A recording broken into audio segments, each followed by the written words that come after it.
ñëpp suñu réew mi dafa gàllu buuse parce que dañoo jaay ay mots yoo xamante ni ba léegi ñoo ngi xool teguwaay bi. On nous parle de la révolution. Nous sommes tous des réfléchis, des intellectuels. Ñu assister lu naan la révolution industrielle. Les 3 révolutions industrielles ñun ñëpp ñoo ngi fàttaliku lu ñuy wax ne le bond en avant. ñu ñëw ci révolution technologie et numérique. Au jour d'aujourd'hui ñoo ngi wax nouvelle technologie les NT. Mais lu ñu ci gën a ñor moom mooy ne la révolution politique. tey loolu suñuy fàttaliku en 1776 la révolution américaine ñooñu amoon nañ ci ndam moom moo waraloon indépendance su 13 colonies britanniques. Aussi celle française ñooñu moo leen indiloon l'abolition de l'ancien régime et fin de la marche de la monarchie absolue et tant d'autres, la révolution haïtienne, la révolution russe. ñooñu ñëpp am nañ ndam ci lu ñuy wax la révolution. Par contre ñun indil nañ ñu ci léegi jógee nañ mu sellu mi mu nangam sangam léegi gardien de la révolution. ñun nag malheureusement suñu révolutionnaire bi daf ñoo yóbbu en rebrousse-chemin, c'est-à-dire à moins l'infini. Parce que tey suñu gardien de la révolution moom moo ñu il nous avait promis la rupture. Par contre aujourd'hui on nous sert la répétition. On nous avait promis la dignité. Aujourd'hui on nous offre l'arrogance. On nous avait promis des solutions. Aujourd'hui on nous impose l'improvisation. Sénégal yéen ñëpp xam ngeen ne tey à l'espace des 3 ans la déficit moo ngi ci 5 000 milliards. La dette augmente de 15 000 milliards à l'espace de 3 ans. loolu mu nekk mbetteel bu rëy a tey ñoo ngi xool les 10 pays yi nga xamante ni seen croissance économique Sénégal bokk ci loolu jeexal na xool. Gambie est devant nous.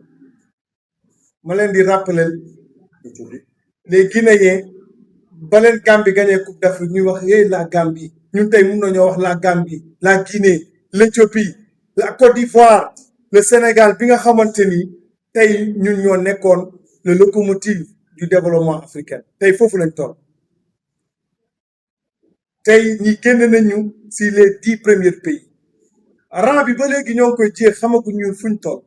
On est à la recherche de la position de notre cher pays le Sénégal ñun ñi nga xam ne dañoo nekkoon un grand peuple.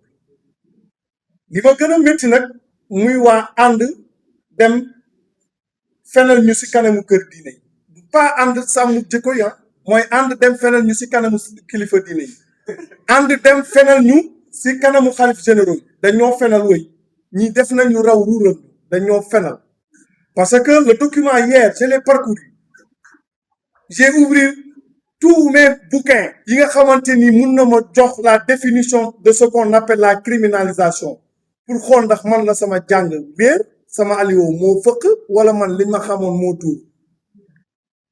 Mais mes chers compatriotes les journalistes très franchement na ma nit waxal lan mooy la définition de la criminalisation. mu nekk un peine boo xamante ni c'est supérieur ou égal à 10 ans.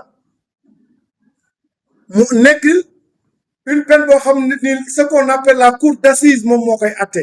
ñu ne ñu tey servir nañu un loi boo xamante ni moo gën a favorable à loolu ñun mu nekkoon suñu attente.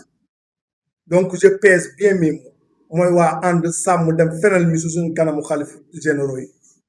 mooy waa ànd dem fenal ñu si kanamu askan bi.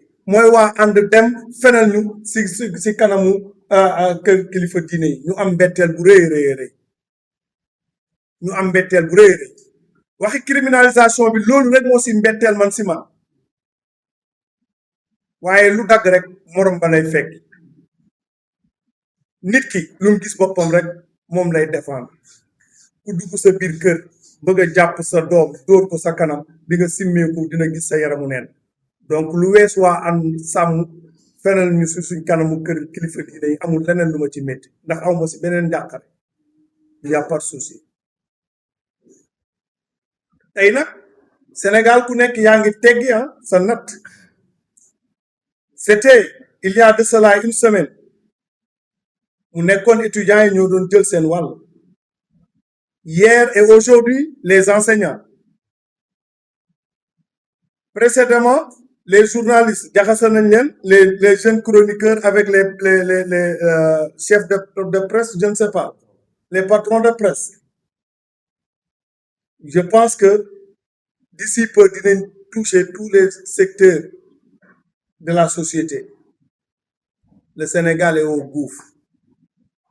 Très franchement luy raam si ñag ba la jëm may sant di gërëm le président Bougane Gueye Dany lu tax ma koy def moom mooy ne tey dafa am loo xamante ni il y a de cela 2, 3 à 4 siècles ñu dugaloon ko suñ nopp yi mooy ne galgal ubud lam président félicitations loolu teggi nga ko devant tout un chacun benn galgal la yóbbante woon mu ne ak weeru koor gi ñu nekk mu ne wóor na Xaadimul Mustafa ñii diw du criminaliser góor jigéen jàpp naa ne sa yóbbante galgal boobu tey ub na làmb Sénégal asalaamaaleykum.